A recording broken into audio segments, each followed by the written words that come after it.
2, 2, 2, 2, or 3, 3, 3, 3. You get the picture. Yes? Okay, great. You know what? I'm going to do it too. Okay, I got my number. Now, we write down the digits from largest to smallest.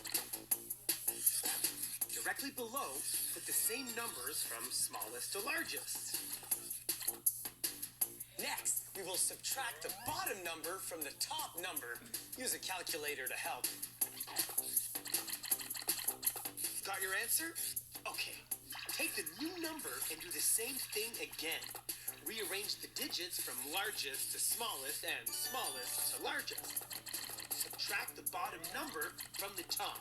If you get a 3-digit number, just put a 0 in front of it so it has 4 digits.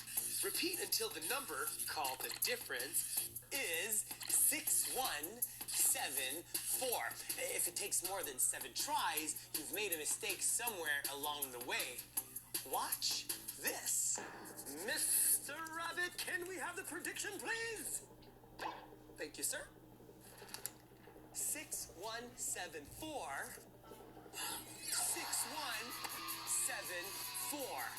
You always get this answer, 6174. A constant in math is a number that doesn't change. The number 6,174 is called Capricor's constant. It's named after the mathematician from India who figured out how it works, D.R. Capricorn.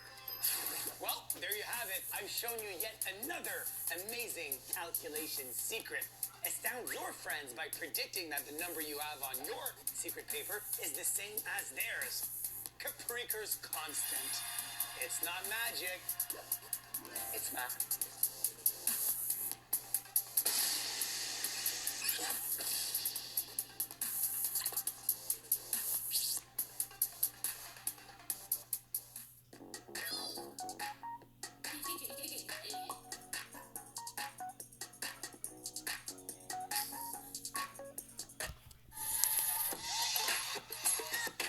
I'm Ainara, and I love digging into a good book.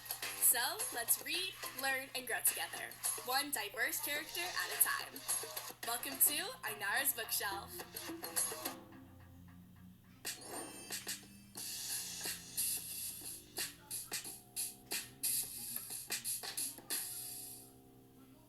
Hi everyone! Here we are at the last episode of Season 1 of Ainara's Bookshelf. It's been an awesome ride, and I want to end up with a topic close to my heart. Well, actually, it's close to my head. It's hair. This is Frizzy by Claribel Ortega and illustrated by Rose Buscema. It's a graphic novel about a young Latina girl named Marlene and her hair. Marlene has a big head of beautiful curls, but she was always told it wasn't pretty. What she was taught by her family was that straight hair is good hair, and anything else is bad. So every weekend, Marlene's mom takes her to the salon to get her hair done, so it's presentable and good. But Marlene hates it. She doesn't want to hide her hair anymore. So she goes on this journey full of emotions and a few bumps. With the help of her best friend and her tia Ruby, she tries to find love for her natural hair. This book really touched me, and it reflected a lot of my own journey with my hair. I didn't think my natural hair could be considered pretty, because all the girls I saw on TV or in my class had straight hair, and they were always told they had the good hair. So I hid my curls, just like Marlene was forced to do. My bio mother would straighten it, or I would slick it back into a bun or braids, so you couldn't see the texture of my curls at all. That was until I started seeing other beautiful people with hair like mine, and it had a huge effect on me. Just like seeing her tia Ruby wearing her curls proudly impacted Marlene. I went on that same path. Of course, it had some bumps, but I learned how to properly care for my special hair, and had the help and support of my mom and dad along the way. This book really reflects how hard it can be for young girls with curls, specifically young Latina and Black girls, to feel pride in their natural hair. And I believe it's such an important topic to discuss. So, let's talk about it. You might remember Claribel Ortega from my Witchlings episode, and if you haven't seen it yet, you should check it out. Let's go talk to her first about Frizzy and hair. Alright, hi Claribel. We're here to talk about your newest book, Frizzy, which is a graphic novel. I loved reading this book so much, and I connected to it a lot. And it talks about this young Latina girl, Marlene, and her experience and journey with her hair. Can you talk a bit about why you chose to talk about that? Sure. So I am Dominican American, and we are obsessed with hair. There are many Dominican salons. We're sitting in one right now, and we just really love straightening our hair. And there's this whole thing when your hair is curly or frizzy that they say your hair is bad. And I wanted to talk a little bit more about that in the book and sort of explore where the idea that curly hair is bad hair and straight hair is good hair. And so Frizzy really examines a lot of European beauty standards and why they're so important in Dominican Republic and what happens when the younger generation starts to undo some of those ideas. Yeah. I mean, straightening and good versus bad hair is such a strong theme in this book. What was your relationship with your hair?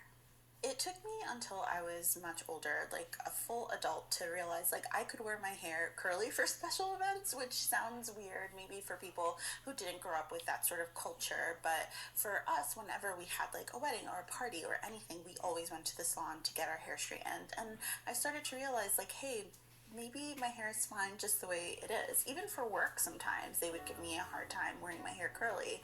And I just wanted to talk about like how wrong that is, and for kids who are struggling with their own looks and being themselves, how they can start asking questions of the people in their lives and start to, just embrace themselves for who they are.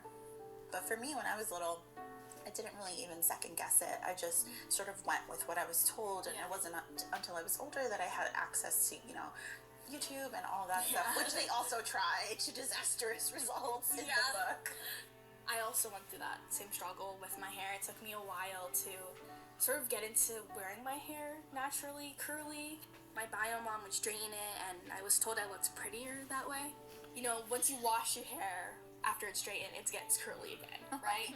So I guess she's called like my kryptonite.